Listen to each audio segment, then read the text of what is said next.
Something that you may have noticed about the way we use functions in the course of building our scripts is that they pass output back either to a certain file handle or to each other. This output is known as the return value. For instance, when we say print the length of some string, let's run that in our command line, the result 11 is returned. What's actually happening here is that the length function with the certain argument that we gave to it, that particular string, is evaluated and it returns a certain value. That's the way it works. That return value is then passed to the print function, which prints it to the standard output file handle, in this case the command line. Our subroutines also can return values, and there's two different ways in which they can do this.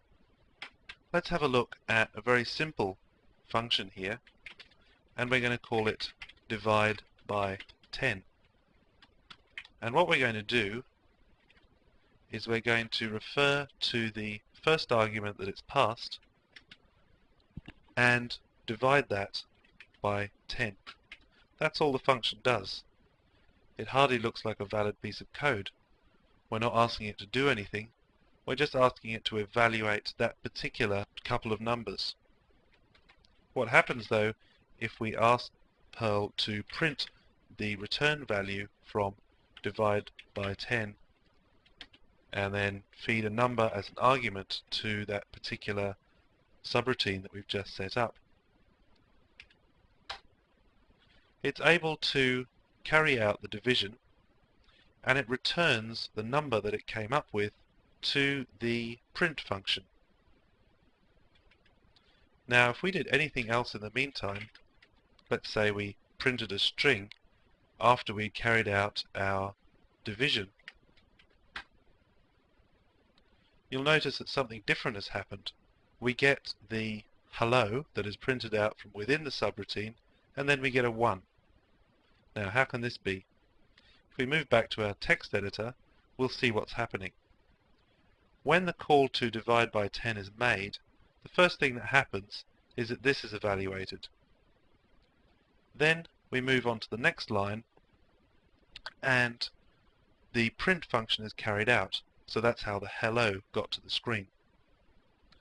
Now the last line of any function automatically returns a value to whatever called that function. Now in this case, the value that's returned is not hello, because hello is actually passed off to standard output. What is returned is the return value of the print function. And the print function returns simply 1 on success and nothing on failure. So that's where that 1 came from.